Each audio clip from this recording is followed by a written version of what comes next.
I found a Mythic Spaceship at auction, but they were about to scrap it forever. The auctioneer was already moving to the next lot when I raised my paddle. Lot 7,749, he said again, slower this time, like he was speaking to someone who had missed the obvious. His four eyes blinked at me in sequence, the way the Ureki do when they are confused and trying not to show it. Sir, this is biomass-grade scrap. The demolition crew is already scheduled. I know, I said. I'll take it. His name was Gret, and he had been running the Keth Station impound auction for what I guessed was about 60 years, based on the wear patterns on his auction desk. He had seen humans before. He had seen us buy things no sensible creature would buy. But the look he gave me in that moment was something new. It was the look of a being who has just watched someone walk calmly into a wall and felt personally offended by it. I signed the transfer documents while he stared. The price was lower than my last fuel purchase. The ship had been sitting in impound berth 417 for so long that the station had stopped listing it in their active inventory. It appeared in the auction only because a new administrator had run a full berth audit and noticed that something was taking up space without paying docking fees. Nobody else had bid. Nobody else had even slowed down to look at it. I had. I want to be clear about something. I am not the kind of person who does dramatic things. My name is Marcus Vell. I am 34 years old. I owe a significant amount of money to a salvage loan company based out of the Drenari system. I eat the same protein bars for most of my meals because they are cheap and last forever in the hold, and my ship, the Carver, has a cockpit door that does not close properly unless you lift it slightly to the left while pulling. I am not a hero. I am not a visionary. I am a person who buys broken things and tries to fix them and sell them for slightly more than I paid. That is the entire plan. That is always the entire plan. But I had walked past lot 7,749 3 times during the preview window, and each time I slowed down. The hull looked like someone had draped layers of dark stone over a ship frame and let it sit for 1,000 years. It was enormous, far larger than it had any right to be given its listed dimensions, which I later realized meant the listing was wrong, or the measuring equipment had failed, or something stranger was happening that I did not yet have the words for. The surface absorbed light in a way that did not look like corrosion. It looked like the darkness was intentional. Every other bidder had glanced at it and kept walking. Something about that bothered me. I could not explain it then. I still find it hard to explain now. There was a feeling like standing at the edge of a room and knowing something important is on the other side of the wall, even though you have no reason to know that. I have learned since then that humans call this instinct, and that most other sapient species in the galaxy have a much quieter version of it, or none at all. At the time, I just called it being stubborn, and patted it against the low bid price in my head, and decided the math was acceptable. The Carver was docked 3 berths down.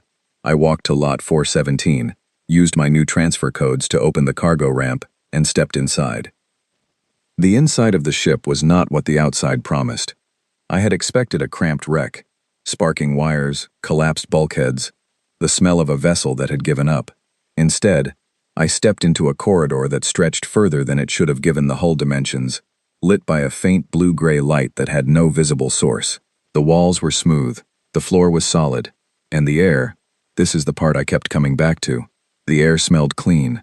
Not station clean, which is filtered and flat and slightly chemical. It smelled like the moment just before rain, like something electrical in the best possible way.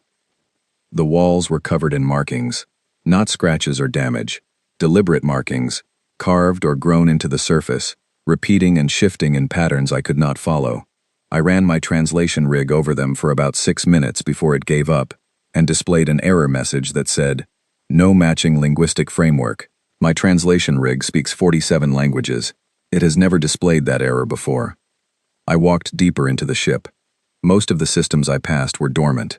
Not broken, not burned out, just quiet, the way a sleeping thing is quiet, rather than the way a dead thing is quiet. There is a difference if you have spent enough time around both. I have. The chambers I passed through were large and oddly shaped, built for something that did not move like any creature I had seen, with curved walls at unexpected heights and surfaces at angles that made me feel briefly like the room was rotating when it was not. I found the intact chamber at the center of the ship. It was small compared to what I had walked through, circular, in the middle of the floor, sitting in a shallow depression like it had been placed there by someone who knew exactly where to put it, was a sphere, roughly the size of my closed fist. Black, not reflective, with a surface that seemed to pull the eye toward it the way a deep pool does. It was warm when I picked it up, not warm like it had been left in the sun, warm like a living thing. I put it in my jacket pocket. I do not know why. It felt like the right thing to do, and I have since decided that is probably not a coincidence. When I came back outside, there were 3 members of a demolition crew standing at the base of the ramp. They were Drenari, built wide and low, with the kind of calm, certain expressions that come from having a very clear and simple job. One of them held a cutting order. Lot 417, she said, scheduled for material breakdown. You'll need to clear the area. I thought about arguing. I thought about explaining. I thought about the receipt in my pocket and the 22 minutes I had spent inside the ship. I thought, mostly, about the warm weight in my jacket. Station Bylaw 41-7, I said. New registered owner. I'm entitled to a 72-hour inspection window before demolition can proceed on any purchased unit. She looked at me. Then she looked at her cutting order. Then she looked at me again. I had no idea if Bylaw 41-7 said anything like that. I had made up the number while she was still walking toward me, but I had said it with the specific confidence of a person who has read the relevant document 3 times, and that confidence is, in my experience, about 80% of any bluff. She pulled up her station terminal, strolled through something, frowned.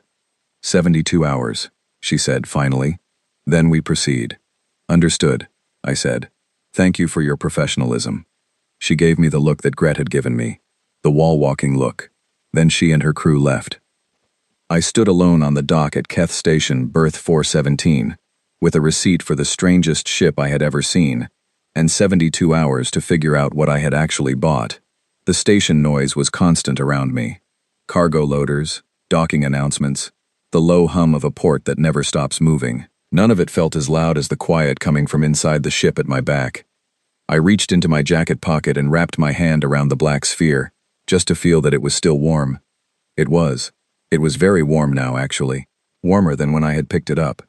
I pulled it out, held it in front of me. It was the same lightless black it had always been, but something had changed. There was a faint vibration against my palm now, like a slow heartbeat. I stood there looking at it for a moment, aware that I was a man standing alone on a dock holding a sphere of unknown origin, with no plan, and a ticking demolition clock, and a bluff that had bought me exactly 72 hours. Then the sphere spoke. One word. A sound I had never heard before, in a language I did not know, and yet the meaning arrived in my mind as clearly as if it had been said in plain English. The word was, finally. I looked at it for a long moment. Yeah, I said, same. I did not sleep that night. That is not unusual for me. I have never been a good sleeper. But this was a different kind of wakefulness. I sat in the carver's cockpit, with the sphere on the co-pilot seat, and tried to do the practical things a person does when they have just bought a vessel.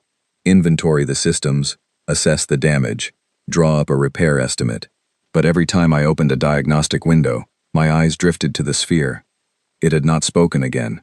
It sat there, warm and still, and I sat there, awake and uncertain, and Keth Station hummed around us both, indifferent to the possibility that something very old had just woken up about 400 meters down the dock.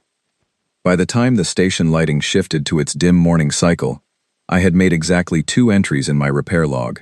The first was, interior dimensions do not match hull measurements. Investigate. The second was, sphere thing, also investigate. I am a very thorough record keeper. At the 6-hour mark, the sphere began to pulse. A slow, rhythmic light, barely visible, deep inside its surface, like something pressing against dark glass from the inside. I picked it up. The warmth had settled into a steady, even heat that felt almost comfortable in my hand. Then it spoke again. This time it was not one word. This time it was a slow, careful sequence of sounds that built on each other the way a person builds a sentence when they are choosing each word with great care. And the meaning came to me the same way the first word had, not translated, but understood, the way you understand a feeling before you find the words for it. It said, I am calibrating to your language. Please wait. I waited. 12 minutes later it said, Hello, Marcus Vell. I stared at it. You know my name. Your transfer codes were submitted to the station registry 6 hours ago. I access them through the docking net. Forgive the intrusion. You access the docking net. Through a passive interface. I did not alter any records. I am a witness, not an editor. I set it back down on the co-pilot seat and looked at it for a moment. Then I said, "What are you?" A pause, not the pause of something thinking, the pause of something deciding how much to say and in what order. I am the witness core of the vessel you purchased yesterday. My function is to observe, record, and, when the conditions are correct, to communicate with the keeper. That is the word the builders used. Keeper. It translates roughly to the one who chose. The one who chose, I repeated. Yes. The vessel was placed in succession. Any being who selected it freely, without coercion, without prior knowledge of its value, and at a moment when no other being wanted it, that being becomes the keeper. I thought about the auction, about Gret's 4 blinking eyes, about the demolition crew with their cutting order, and their absolute certainty that Lot 417 was just taking up space. I bought it because it was cheap, I said. Yes, the sphere said. That is what made you eligible. I sat back in my seat and thought about that for a while. Outside, the station continued its morning shift change, and somewhere down the dock, the most important ship in the galaxy sat waiting, and its AI was sitting in my co-pilot seat telling me that the reason I qualified was that I had spent less than the price of a fuel cell. How long have you been waiting? I asked. 3,216 years, it said. Give or take a few station cycles. I looked at the sphere. The sphere did not look back, because it did not have eyes, but I had the very strong sense that whatever was inside it was looking at me. All right, I said. Let's start from the beginning. Its name, or the closest thing it had to a name, was a sound that my vocal cords could not reproduce, so I called it null, because it had described itself as the 0 point of the vessel's record system, the place where all observations converge without interpretation. Null seemed to accept this. I was not sure whether that was agreement or simply patience. Null told me the ship was called the Arath Vel in the closest phonetic approximation available in any language currently spoken in the galaxy. It was the last vessel of a civilization called the Vorindai, and when Null said last vessel, it did not mean the last one to be built, or the last to survive a war, or the last to be lost. It meant the one that was left behind, on purpose. They left it? I said. They departed, Null said. The Vorindai did not die. They did not lose a war. They did not spread too thin and collapse. They made a decision, as a civilization, to leave, to go somewhere that cannot be reached by any vessel currently in existence except this one. And before they left, they built the Arath Vel, loaded it with everything they wanted the galaxy to have, and hid it in plain sight. In a station impound berth, I said. It was not always there. It has been in many places over 3,000 years. Impound berths are, it turns out, among the safest places for a vessel to go unnoticed. Bureaucracy is an excellent form of camouflage. I appreciated that more than I expected to. Why did no one else ever buy it? I said. Many beings encountered it. Some examined it. Some bid on it, at earlier auctions, in earlier centuries, and found reasons not to complete the purchase. Fear, mostly. The ship is large. It does not look like anything currently in production. It makes beings uneasy. Your species is unusual, in that unease tends to increase your interest rather than suppress it. That's one way to put it, I said. The test was not a test of intelligence, or skill, or courage, Null continued. It was a test of willingness. The Vorindai believed that the being most suited to the keeper role was one who acted before understanding, who reached toward the unknown without needing to calculate the risk first. You bought the ship before you knew what it was. I bought it because it was the cheapest lot on the board. Yes, Null said. And you were the only being in 3,000 years who looked at the cheapest lot on the board and thought, interesting. I did not have an answer for that. I picked up my protein bar and took a bite and thought about it. And the more I thought about it, the more I understood that the Vorindai had been very patient, and had understood something about certain kinds of people that those people do not usually understand about themselves.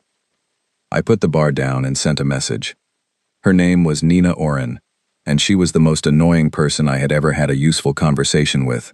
She had been a professor of xenoarchaeology at the Drenari Institute for 11 years before she published a paper arguing that the Vorindai were not a myth, that they were a real civilization that had departed the galaxy voluntarily, and that evidence of their existence was scattered across dozens of abandoned systems, if anyone was willing to look carefully enough. The paper had been very thoroughly demolished by the academic community. She had argued back. They had argued harder. The Institute had quietly suggested she consider other opportunities. She now ran a one-person research consultancy out of a rented lab on Keth Station, which was why I knew she was nearby. And she charged very low rates because most of her clients came to her as a last resort when nobody else would take their job. She and I had that in common. She arrived 40 minutes after I sent the message. She had short dark hair, the expression of someone who had not had enough sleep in approximately 3 years, and a data pad under one arm that she never seemed to put down. "You said you had something related to the Vorindai," she said, before she was fully through the carver's door. "Good morning," I said. "Marcus, what did you find?" I held up the sphere. She stopped walking. She looked at it. Her datapad slipped out from under her arm and she caught it automatically, without looking at it, because she was looking at the sphere. "That is a witness core," she said, in a voice that had gone very quiet and very careful, the way voices go when the speaker is trying to stay in control of something that wants to come loose. "It is," Null said. Nina Oren sat down on the floor of my ship's corridor, not in a chair, on the floor. She put her datapad in her lap and covered her mouth with one hand and looked at the sphere, and her eyes were very bright. 11 years, she said. "I said they were real for 11 years. "You were correct," Null said. She looked at me. "Where is the ship?" "Berth 417, I said. "I have it for another 66 hours before the demolition crew comes back." She was on her feet before I finished the sentence. What happened next is something I have tried to describe several times and have not yet found the right words for. We walked to the berth together, Nina a half step ahead and practically vibrating, and when we came around the corner to 417, we both stopped. The ship had changed. The outer hull, the dark stone-like surface I had seen at the auction, the thing that had looked like corroded slag for 3,000 years, was falling away, not crumbling, not rusting further, shedding, like an outer layer that was no longer needed. Beneath it, in long, slow reveals as the shell dropped in pieces, was the ship's true surface, and it was nothing like what had been hiding underneath. It was dark metal, smooth to a degree that looked almost impossible, and it reflected the station lights like still water reflects the sky. Every piece of shell that fell away showed more of it, and the more that showed, the larger and more complete and more deliberately perfect the vessel looked. It did not look like a ship that had been built. It looked like a ship that had always existed, and the rest of the universe had just not been allowed to see it yet. Nina grabbed my arm, not in a frightened way, in the way you grab someone when something is so large you need another person to confirm you are actually seeing it. "Marcus," she said. "I know," I said. "That ship," she said. "I know. You are seeing the Orathvel as it is," Null said from my jacket pocket, calm and even. "The camouflage protocol has been deactivated. It will no longer be necessary." We stood there for a moment, the three of us, 2 humans and an ancient AI in a sphere, looking at a ship that the galaxy had forgotten existed, as it remembered what it was. Then Nina turned to me and said, "Who else knows about this?" I thought about Gret the auctioneer and the demolition crew and the station registry. I thought about the transfer codes and the 72-hour window. "Null," I said. "You accessed the docking net earlier." "Yes," Null said. "Did anyone else access the docking registry since I submitted the transfer codes?" A pause, shorter than usual. "Yes," Null said. 6 external queries in the last 4 hours. 2 from Keth Station administrative accounts. 4 from an address I do not recognize, but which carries a military encryption signature. Nina looked at me. I looked at the ship. The ship, magnificent and revealed, and very, very visible, sat in its berth and reflected everything around it. "How long until that demolition crew's window expires?" Nina said. "About 65 hours, I said. "That's not our problem anymore," she said. "That ship is not getting demolished by anyone." She was right, but I was less focused on the demolition crew than on the 4 encrypted queries from a military address I did not recognize, sent in the 4 hours since I had filed a transfer of ownership on a vessel that was currently in the process of revealing itself to be the most significant archaeological discovery in galactic history. Null spoke before I could form the question. I should tell you, it said, with the particular evenness of something delivering information it considers important, that the Arath-Vel's presence is now detectable by any standard deep scan array within approximately 8 light hours. The camouflage suppressed that signature entirely. It no longer does. I looked at the ship. The ship looked back at me with its mirror surface, and I saw myself reflected in it. A person of average height in a jacket with a sphere-shaped AI in the pocket, standing in a docking berth, holding a receipt for the most important purchase in recorded history. "Great," I said. Then the docking bay announcement system chimed, and a voice that was not the standard station announcer said, in very clear and very formal tones, that 3 unregistered vessels had entered Keth Station's approach corridor and were not responding to traffic control. I put my hand in my pocket and felt the warmth of the sphere against my palm. "Null," I said, "is the ship ready to fly?" "Not yet," Null said, "but it will be." "How long?" "Faster if you come aboard," Null said. "The Keeper's presence accelerates the restoration process considerably." I looked at Nina. Nina looked at me. Somewhere above us, 3 ships that had not announced themselves were coming toward a station that did not know what to do with them. "All right," I said. "Let's go." We ran. The docking bay doors of the Arath-Vel opened before I reached them. Not because I touched anything. Not because Nina pressed a panel or I spoke a code. They opened because I was close enough, and the ship knew I was coming, and as far as it was concerned, that was reason enough. The ramp extended smoothly to meet us as we ran up, and behind us I could already hear the station's security frequency crackling with confused voices, trying to establish communication with the 3 unregistered vessels now sitting in Keth Station's approach corridor, like they owned the space around them. Inside, the ship was different from my first visit. The lights were brighter, the corridors more defined, and the hum I had noticed before, the sleeping hum, had deepened into something active and deliberate. The walls were doing something. Not moving exactly, but shifting in a way that suggested intention. The glyphs I had failed to translate were pulsing faintly now in a color between blue and silver that had no good name in any language I knew. "Null," I said, breathing from the run. "What are those 3 ships?" "Kovhari Ascendancy warships," Null said. "Heavy class, military configuration. Their approach pattern suggests they received the Arath-Vel's signature and moved immediately. They have been monitoring for this signature for some time." "What is the Kovhari Ascendancy?" Nina answered before Null could.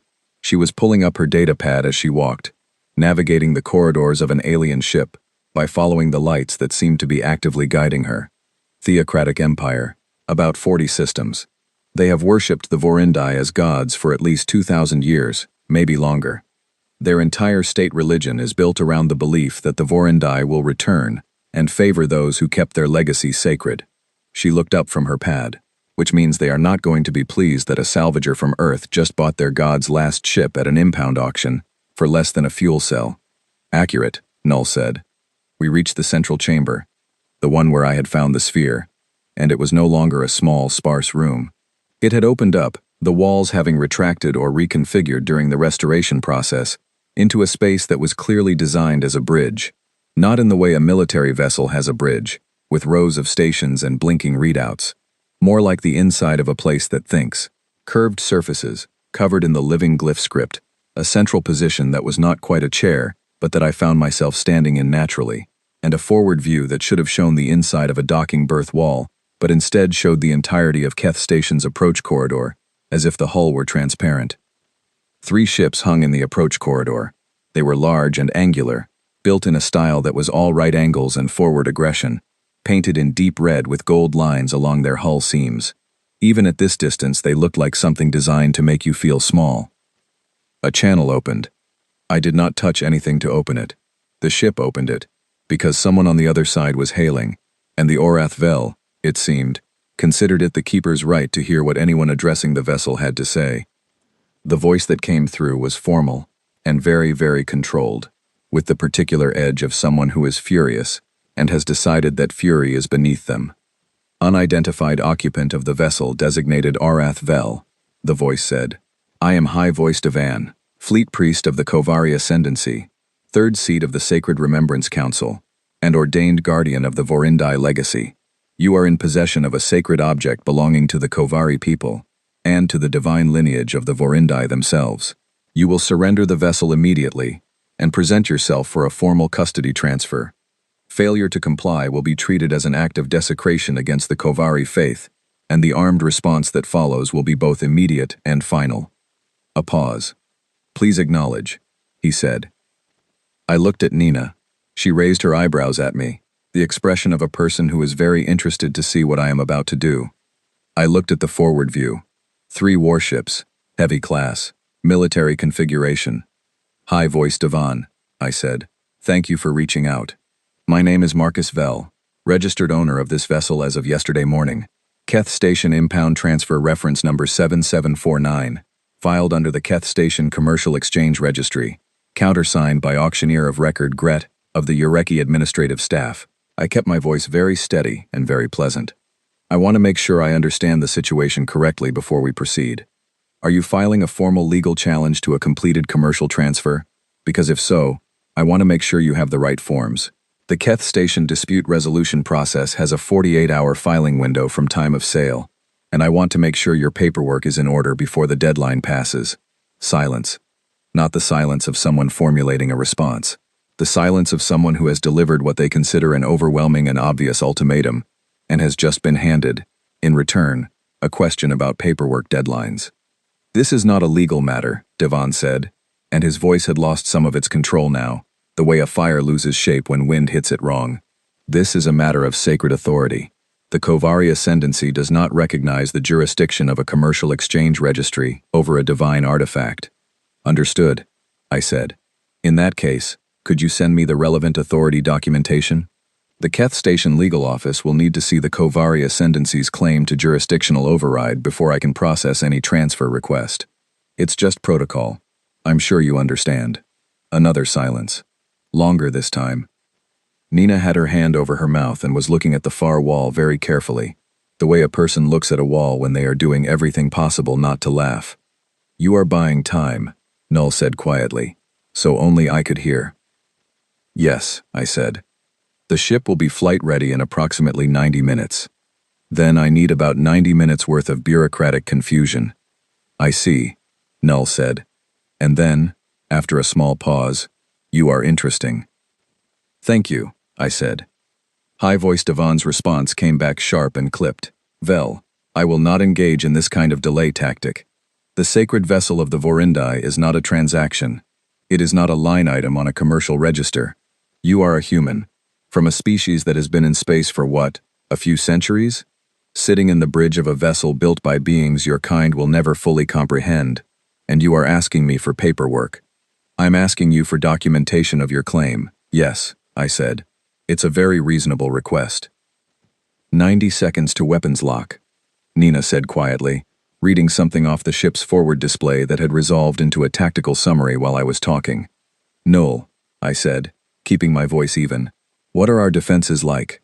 Comprehensive, Null said. The Orath Vel's shielding is of a design that no weapon currently in use by any galactic civilization can penetrate. I want to be clear about this, so you do not make decisions based on false uncertainty. They cannot harm this ship. I let out a breath I had been holding since the first hail came through.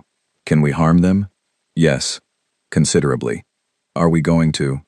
That depends on you. My directives do not permit offensive action, unless the Keeper's life is under direct threat. They can fire their weapons indefinitely and cause no damage, but I will not fire back unless you are in danger. Good, I said. Let's keep it that way. Devon's warships fired. 3 concentrated beams of energy, the kind that could crack a standard cruiser's hull in seconds, hit the Orath Vel's shields and stopped. Not absorbed, not deflected. Stopped, the way a wall stops a thrown pebble. The ship did not shake. The lights did not flicker. Nothing changed except that the forward display now showed 3 very expensive Kovari weapons cycling to recharge. High-voiced Devon, I said, once the beams had stopped. I hope that clarified things.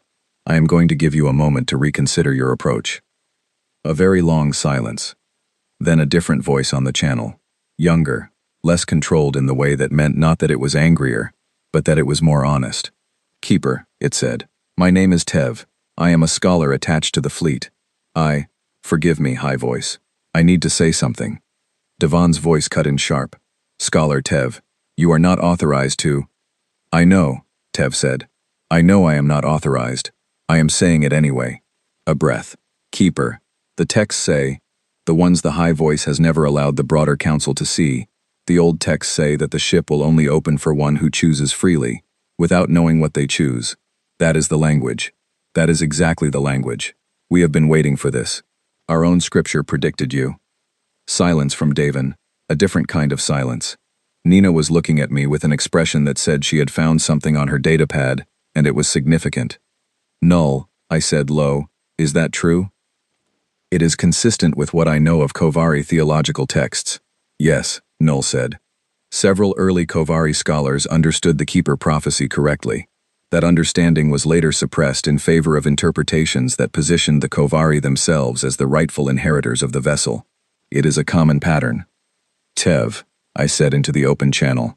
Are you reading from a document right now? Yes, Tev said. The original record, not the edited version. Can you send it to this channel? A pause. Then, yes. The transmission came through to the ship's system, and Nina grabbed it immediately, cross-referencing against her own data. Her eyes moved fast across the screen. Then she looked up. He is right, she said quietly.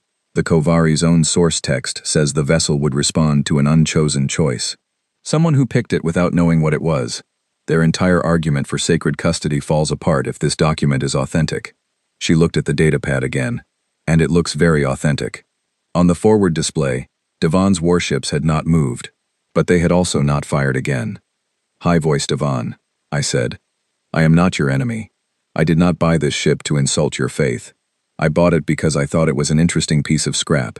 It turns out, it is considerably more than that. I kept my voice calm and direct. But here is what I think we should both understand. This ship came to me.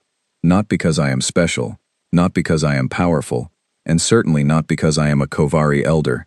It came to me because I am the person who looked at it and thought it was worth something when everyone else walked past. That is either the most ridiculous joke the Vorindai ever played, or it is exactly what they intended. A pause. Your own texts say which one it is. A very long silence. Then Devon's voice, quiet now, and strained. What do you want, Vel? 90 minutes, I said, and then a conversation. A real one. No response for a while, then, granted. I exhaled. Nina was still staring at her datapad. Marcus, she said, I need to tell you something about the ship. About what Null said it actually is. She looked up. It is not just a ship. There is more here. A lot more. Tell me, while we get flight ready, I said. You should hear this sitting down, Null said. I sat down in the central position of the bridge. The ship hummed around me, warm and alive, and I looked at the 3 warships holding position in the approach corridor, weapons powered down for now, and I thought about a very patient civilization that had hidden a key in plain sight for 3,000 years and waited for the right kind of person to come along and buy it, without asking too many questions first. Then Null began to speak, and the universe got considerably larger. It was Nina who found the coordinates. Null had been leading us through the ship's records for 2 hours by then. The 3 of us gathered in the bridge with Tev's transmitted document open on her datapad, and the Orath Vel's own archives resolving across the forward display in slow, organized layers, as Null unlocked them for me one by one. Outside, Devon's warships held position. I had checked twice. They had not moved. The coordinates were embedded in the deepest layer of the ship's navigation core. Not hidden exactly, but sequenced. You could not access them until every preceding layer had been acknowledged by the Keeper. Null explained this with the patience of something that had been waiting several thousand years for this conversation, and was determined to do it correctly. There are 42 vaults, Null said, distributed across the galaxy. Each one is located in a system that does not appear in any current galactic chart. Each one was sealed at the time of the Vorindai's departure, and can only be opened by a keeper of this vessel. Nina looked up from her datapad. Why a keeper? Why not just leave them open? The Vorindai believed that access without context was not a gift, Null said. Anyone who found a vault without finding the vessel first would have the contents but not the understanding. They would have tools without knowing what the tools were for. The vessel contains the context. The vessel contains me. I am the record of everything the Vorindai chose to leave behind, including the reasons they chose it. And the vaults themselves? I said. Information, primarily. Scientific records, medical archives, agricultural systems, designed to function on any planet with a breathable atmosphere. Engineering frameworks that have not been independently developed by any species currently in the galaxy. Star charts for several regions that are considered impassable due to instability. The Vorindai knew safe corridors through all of them. I thought about the colony worlds. I thought about the list of failed terraforming attempts I had heard about over the years, planets that could have been livable and were not, because the right information was not available to the right people at the right time. And the first vault, I said, where is it? Null showed me. A system with no name in any current catalog, a dying star at the center, and orbiting it, an artificial moon. Perfectly smooth, dark. The coordinates resolved on the forward display, and I looked at them for a long time without speaking. How long to get there? I said.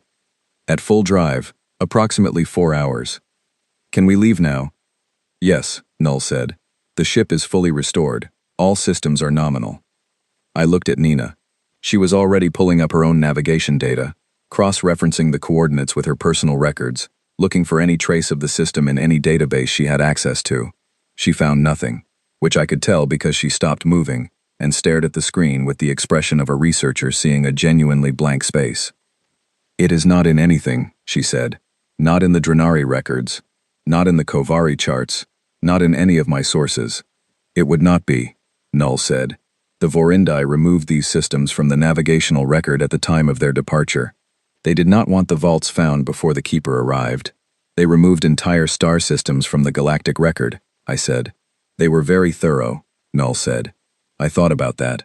I thought about what it meant to be a civilization so capable that removing a star system from the collective knowledge of a galaxy was an achievable task. And I thought about the fact that this civilization had looked at all the species that would come after them, across thousands of years, and had ultimately designed a lock that opened for someone like me. I did not know whether to feel honored or deeply concerned. I decided I would feel both and move on. I opened the channel to the Kovari warships. High voice Davin, I said. I am departing Keth Station in approximately 10 minutes. I am not fleeing, I am not hiding. I am going to do what this ship was designed for me to do. When I return, I will have something to show you. I give you my word that what I bring back will be worth your patience. A pause. Scholar Tev, thank you. Tev's voice came back, quiet and steady. Safe journey, Keeper. Davin said nothing. The Orath Vel lifted from berth 417 with a smoothness that made the Carver's liftoff feel like a controlled fall by comparison. No vibration, no noise. The station fell away beneath us and the stars opened up above, and the ship moved through them like it had been waiting to do exactly this for 3,000 years, which, of course, it had. Nina stood beside me in the bridge, arms folded, looking at the stars as they shifted into the particular pattern of a vessel, accelerating toward jump. Marcus, she said. Yeah, I spent 11 years telling people the Vorindai were real. I lost my job over it. I lost 2 research grants over it. My colleagues stopped inviting me to conferences. She paused. I was right. You were right, I said. I just want to say that out loud once more, she said, to someone who is actually listening. Say it as many times as you want, I said. You were right. The jump drive activated with no more ceremony than a change in the color of the stars, and we were through. The vault system had no name. The star at its center was old and cooling, its light more orange than yellow, casting everything in a shade that made the artificial moon ahead of us look like something lit from the inside, which, I realized as we drew closer, it was. It is responding to our approach, Null said. The vault systems have been on low power for 3,000 years. It is waking now. Is that supposed to happen? Yes. The arrival of the Keeper activates the restoration process. You are registered now. The vault knows you are here. The moon's surface, perfectly smooth from a distance, revealed itself up close to be covered in the same script as the ship's walls, the living, pulsing glyph language that my translation rig still refused to process. As we approached, a section of the surface separated and slid aside, revealing a passage large enough for the Orath Vel to enter, lit from within by the same blue-silver light I had seen in the ship's corridors. We entered. Inside the moon was not stone and metal, it was space. A vast interior, lit evenly by a source I could not locate, containing what looked, at first, like a city, and resolved, as my eyes adjusted, into something else entirely. Towers of crystallized data storage, each one many times my height. Between them, organized in concentric rings, were display systems of a design I had never seen, showing information in formats I did not know how to read, but that Nina's datapad was already attempting to catalog at a speed that was making it overheat slightly. At the center was a single structure, circular, low to the ground, with a surface that lit up the moment my foot touched the ground inside it. A message began. It was not text. It was not audio. It was something between both, delivered directly to the mind, in a way that I can only describe as hearing something you already knew, but had never been told. The Vorindai who had made this message had understood, somehow, that the keeper would be someone whose language and biology they could not predict, and they had found a way around that limitation with characteristic thoroughness. The message said, "This is not a gift for you alone. Nothing here belongs to the keeper. The keeper is a carrier, not an owner. Everything in this vault, and in the 41 others, is intended for all beings who live in the galaxy we left behind." We debated whether to leave the vaults open.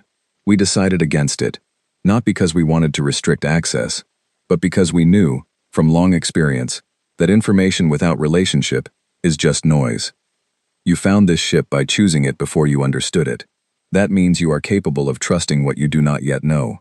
That is what the galaxy needs from whoever first opens these vaults. Not power, not authority, not the right to control access, only the willingness to share it completely, without condition, without price. The message ended. Nina was very quiet beside me. I walked slowly through the nearest ring of storage towers, looking at the displays without touching them. Agricultural systems, medical frameworks, not for human bodies specifically, for any biology with certain basic characteristics, terraforming maps with specific notes about soil chemistry and atmospheric composition, star charts showing corridors through the Velden Drift, which every civilization in the galaxy currently treated as an uncrossable void. I thought about the colonies. I thought about Devan's warships, which were probably still at Keth Station, waiting. I thought about what the message had said. A carrier, not an owner. "Null," I said. "Can you compile a catalog of everything in this vault? Not the contents, just the index. The titles, the categories. What's here?" "Yes," Null said. "It will take approximately 40 minutes. Do it," I said. "And prepare a broadcast package." Nina looked at me. "Who are you broadcasting to?" "Everyone," I said. She stared at me. "Marcus, every government, every military, every corporation with a deep space antenna is going to receive that." "Yes," I said. "Some of them are going to try to get here first. Some of them are going to try to take this." "Some," I agreed. "And some are going to realize that it doesn't work that way, that the only way to get access to this vault is through the ship, and the ship responds to me." I looked at the towers of stored knowledge around us. The Vorindai hid this for 3,000 years because they wanted it in the right hands. I'm not interested in being a gatekeeper. That's not what they built this for. What if the wrong people get here first? I thought about the Orath Vel's shields, which had stopped 3 warship weapons without noticeably trying. I thought about Null, who had described the ship's defensive capabilities with a calm certainty that I was beginning to understand was not exaggeration. "Let them try," I said. "The ship is very good at making people feel patient." 43 minutes later, the catalog was ready. I sent it to every frequency I could reach from the vault, every galactic net relay, every deep space antenna registered to any government, research institution, or communications hub in the cataloged galaxy. A single package containing the fact that the vaults existed, a location request routing through the Orath Vel, and a statement, in my own words, that the contents were available to all beings who wanted access, with no conditions, no price, and no waiting list except the time it took to get there. I signed it with my name and transfer receipt number. The catalog packet went out. Then Nina and I stood in the ancient silence of the vault and waited to see what the galaxy would say. It did not take long. The first response came from a Drenari scientific council. They were polite, careful, and asked 17 questions in precise order. The second came from the Kovari Ascendancy. It was not from Devan. It was from Tev, who had apparently been promoted to something important in the hours since we had left, and who sent a single line: "We are coming to the vault. We are coming as students, not soldiers." The third came from the Galactic Council's administrative office. It was not polite and not careful, and did not ask questions. It informed me that I was in potential violation of 17 separate statutes governing the discovery, handling, and dissemination of alien artifacts of cultural and scientific significance, and that I was required to appear before a formal hearing within 30 days, or face consequences that the document described at considerable length. I read it twice. Then I forwarded it to the docking net where I had filed my impound transfer paperwork, just so it would be somewhere on record, and I composed a response. In my response, I noted that the Galactic Council's own artifact statutes required an object to be formally identified as culturally or scientifically significant at the time of discovery, for those statutes to apply retroactively. Lot 7,749 at the Keth Station impound auction had been listed as biomass-grade scrap. The Council's own auctioning authority had classified it. The transfer had been completed under that classification. Any claim of retroactive significance would require the Council to first explain why their own systems had failed to identify it, and I was happy to provide the relevant documentation if that would assist the inquiry. I sent that response and put down my datapad and looked out the Orathvel's forward display at the vault system, where the orange light of the old star was doing something very beautiful to the surface of the artificial moon, and I thought about bureaucracy and how it is, in fact, an excellent form of camouflage when it is on your side. The Galactic Council hearing was held 31 days later, in the main chamber of the Council station at Areth Prime, which is about as formal a setting as the galaxy currently offers. The chamber seats 300 observers, and has ceiling markings that represent every species with Council membership, which is a long way of saying it is designed to make you feel small. I did not feel small. I had spent 31 days doing research, which is what I do when I am worried about something, and Nina had spent the same 31 days doing rather more sophisticated research, and between us we had assembled a case that was, as she put it, airtight, watertight, and probably vacuum-sealed. I represented myself because the hearing concerned a transaction I had made alone, and because I thought the act of representation was part of the point. Marcus Vell, the presiding council member, said, "You are charged with unauthorized dissemination of controlled alien artifacts under the Galactic Cultural Protection Act of—" "Before we proceed," I said, "I would like to enter the transfer documentation for Keth Station impound Lot 7,749 into the record." I slid the file across the council table. It was, by now, a very thick file. "This document," I said, "confirms that the vessel now designated the Orathvel was purchased by me, legally, under the jurisdiction of the Keth Station Commercial Exchange Registry, at a price confirmed by the officiating auctioneer, catalogued under the category of biomass-grade scrap, with no additional designations, restrictions, or classifications. At the time of sale, no member of this council or its affiliated authorities had identified the object as an artifact of cultural or scientific significance. The listing was generated by a Keth Station administrative audit, and the lot had been sitting in impound for an undetermined period. Null tells me 3,216 years, without being identified as anything other than abandoned scrap. I let that sit for a moment. The Cultural Protection Act requires that an object be designated significant at the time of discovery. No such designation was made. The Council's own administrative systems processed the sale without flag or restriction. Another pause.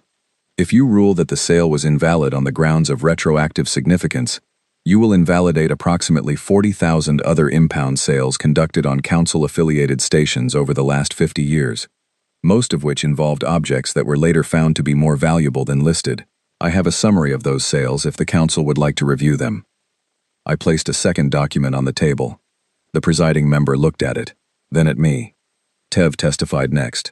He had flown from the Kovari fleet specifically to attend the hearing, which had caused some internal turbulence in the Ascendancy, but less than expected, because the document he had transmitted during the standoff at Keth Station had now been authenticated by 3 independent xenolinguistic panels, and the Kovari public's reaction to learning that their own scripture had predicted the Keeper and that the Ascendancy's leadership had suppressed this interpretation had been significant. Davin had not appeared publicly in 9 days. Tev was now leading something he called the Council of Remembrance, and his manner was calm and clear in the way of someone who has been arguing for a long time and has finally been given a room with good acoustics. He said, "The Kovari ascendancy withdraws its claim of sacred custody. Our texts confirm that the vessel was intended for the keeper. What the keeper has done with it is consistent with the deepest and oldest readings of our faith. We are grateful." I nodded to him. He nodded back. The council deliberated for 2 hours. Then they returned with an outcome that was, in a very specific way, exactly what I had expected. They could not convict me. The case was airtight, but they could not simply release me with nothing, because that would make the council look as though it had no authority in matters of this kind, and the council's dignity was important to the council. So they offered me a title, Galactic Archivist, a formal position with a mandate to manage access to the Vorindai vaults on behalf of the galactic community. No restrictions on access, no conditions on distribution. Full authority to manage the vault locations and coordinate with any organization that requested materials. And a salary, paid monthly, that was, I confirmed this twice before accepting, more than enough to pay off my debt to the Drenari Loan Company, with roughly 18 months of patience. "Accepted," I said. Nina cried, which I had come to understand was her standard response to things going correctly. Tev shook my hand, which is a human gesture he had apparently read about and practiced, and he was very good at it. I flew back to the Orath Vel, which was sitting in a designated berth at Areth Prime, its own berth, a real one, paid for by the council, and I sat in the bridge and looked at the stars. "Null," I said. "Yes, Keeper. You said there are 42 vaults total." "42. Yes. We've opened one." "Yes. So we have 41 more." "That is correct." I sat with that for a moment. 41 star systems not on any map. 41 more collections of knowledge that the Vorindai had spent centuries preparing, and then hidden with extraordinary care, waiting for someone to come along and choose the right piece of scrap at the right auction. "Null," I said. "Was I really the right choice? Out of everyone in the galaxy, in 3,000 years?" A pause, the kind that meant Null was not calculating but considering. "The Vorindai studied civilizations extensively," it said. "They modeled the development of every species they believed would arise after their departure. Most species, when they encountered the unknown, moved toward safety first, and curiosity second. The instinct to protect the existing state is very strong in most sapient beings.